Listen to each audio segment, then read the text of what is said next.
अयोध्या में बन रही मस्जिद के बारे में जानकर हैरान रह जाएंगे आप। जानिए कब तक होगा ये मस्जिद तैयार। बाबर की जगह पैगंबर मोहम्मद साहब के पिता के नाम पर होगी मस्जिद। मस्जिद के साथ साथ स्कूल, कॉलेज, हॉस्पिटल और वृद्धाश्रम के निर्माण पर भी काम। मस्जिद के साथ 500 बेड वाला कैंसर अस्पताल भी। भव्यता में ताजमहल से भी होगा आगे। अयोध्या में राम मंदिर की प्राण प्रतिष्ठा का शोर अब थम चुका है। पिछले कुछ दिनों से पूरा देश राममय हो गया था। अब बात करते हैं अयोध्या में बनने वाले मस्जिद की। आपको जानकर हैरानी होगी कि अयोध्या में बनने वाली मस्जिद का नाम बाबर के नाम पर नहीं, बल्कि पैगंबर मोहम्मद साहब के पिता मोहम्मद बिन अब्दुल्ला के नाम पर होगा। बता दें कि अयोध्या के बाबरी मस्जिद राम जन्मभूमि विवाद में फैसला सुनाते हुए सुप्रीम कोर्ट ने मस्जिद के लिए अलग से जगह देने का आदेश दिया था। इस फैसले के बाद राम मंदिर और मस्जिद दोनों ही बनने का रास्ता साफ हो गया था। राम मंदिर की प्राण प्रतिष्ठा तो हो गई, लेकिन अब उसके बाद बारी मस्जिद की है। अयोध्या से लगभग 25 किलोमीटर दूर धन्यपुर में मस्जिद का निर्माण भी हो रहा है। मस्जिद के साथ साथ यहाँ पर अस्पताल, वृद्धाश्रम, स्कूल और कॉलेज के निर्माण पर भी काम हो रहा है।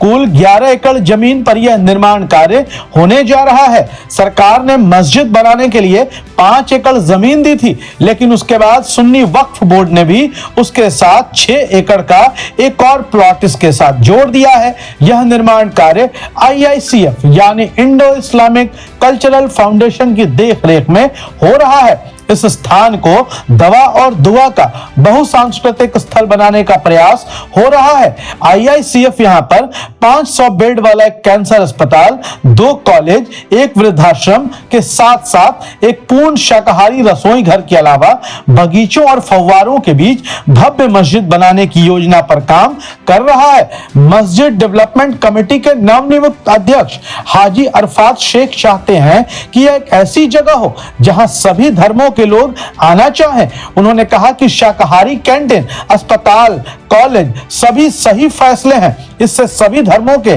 लोगों को यहाँ पर भोजन मिलेगा, कोई भी भूखा नहीं लौटेगा। ये जगह पर्याप्त सब्सिडी वाले मॉडर्न एजुकेशन और चिकित्सा का केंद्र भी होगा। मुंबई के भाजपा नेता और महाराष्ट्र अल्पसंख्यक आयोग के पूर्व अध्यक्ष शेख हाजी अरफात ने कहा कि IICF धन्यपुर में भव्य मस्जिद के लिए धन जुटाएगा, जो भव्यता में ताजमहल को भी मात देगा। वे इस महीने QR कोड आधारित क्राउड फंडिंग ऑपरेशन शुरू करने की योजना बना रहे हैं। हाजी अरफात शेख ने कहा कि हम नहीं चाहते कि लोग सड़कों पर खड़े हों और मस्जिद के लिए दान मांगे। इसमें हर भारतीय योगदान दे सकेगा। पैसा कैसे, कब और कहां खर्च किया जाए, इसमें पूरी पारदर्शिता बरती जाएगी। दानकर्ता मस्जिद निर्माण के लिए एक एक ईंट भी दान कर सकेंगे। उन्होंने कहा कि हर ईंट को एक नंबर दिया जाएगा और दानदाताओं को सूचित किया जाएगा कि मस्जिद में उनकी ईंट कहां रखी गई है। शेख ने कहा इसके लिए लागत अभी तक तय नहीं की जाएगी। बता दें आपको कि इस मस्जिद में 5 मीनारें होंगी, जो इस्लाम के 5 केंद्रीय सिद्धांतों कलमा, नमाज, रोजा, ज़कात और हज का प्रतिनिधित्व करेगी। इसके प्रार्थना कक्ष में एक समय में 9000 लोगों के लिए जगह होगी, जो संभवतः दिल्ली की जामा मस्जिद के बाद भारत में दूसरी सबसे बड़ी मस्जिद होगी। जामा मस्जिद में एक साथ 25,000 लोगों के बैठने की व्यवस्था होती है। मस्जिद को लेकर चर्चा का एक विषय भगवा रंग में बंधी 21 बाई 36 फीट की कुरान भी है। यह रंग अजमेर के ख्वाजा मोइनुद्दीन चिश्ती के साथ जुड़ा हुआ है, जो मुसलमानों के बीच चिश्तिया के नाम से जाने जाते थे। शेख ने बताया कि अगर आपको याद हो तो गरीब नवाज चिश्ती की शॉल और पगड़ी भी चिश्तिया ही है। शेख ने मस्जिद का जो डिजाइन शेयर किया है, उसमें एक पूरी तरीके से सफेद संगमरमर की मस्जिद दिखाई देती है। उन्होंने कहा कि हालांकि मस्जिद बनाने में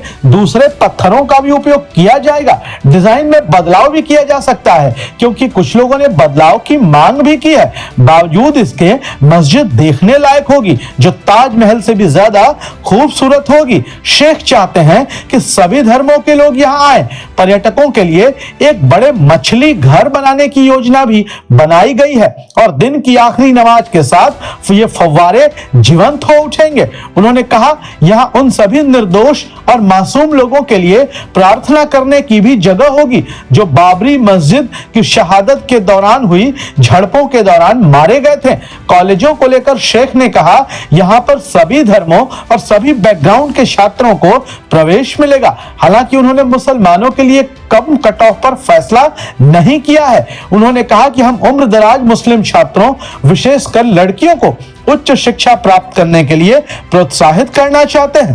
हालांकि सरकार ने खुद ही धन्यपुर में मस्जिद के लिए जमीन आवंटित की है, लेकिन मस्जिद कमेटी इस बात को लेकर आश्वस्त होना चाहती है कि वो किसी भी विवाद में ना पड़े। शेख ने कहा कि मस्जिद निर्माण का काम शुरू करने से पहले हम चाहेंगे कि राज्य सरकार हमें एक प्रमाण पत्र दे जिसमें कहा गया हो कि भूमि का मालिकाना हक साफ है। हम यहाँ बाबरी मस्जिद की पुनरावृत्ति नहीं चाहते हैं। परियोजना के डिजाइन को अंतिम रूप दिया जा रहा है और मंजूरी के लिए यूपी सरकार को प्रस्ताव भी लगभग तैयार है। उन्होंने बताया कि हम इस साल फरवरी में साइट पर अपना निर्माण कार्यालय खोलेंगे और मई में रमजान के बाद यह निर्माण कार्य शुरू होगा। आपको बता दें कि मस्जिद की पहली ईंट एक भव्य समारोह में रखी जाएगी। शेख ने कहा कि मस्जिद के नाम पर और उस पर लिखी दुआ वाली एक बड़ी ईंट को देश भर की मस्जिदों में आशीर्वाद देने के बाद एक जुलूस के रूप में अयोध्या के धन्यपुर लाया जाएगा। शेख ने कहा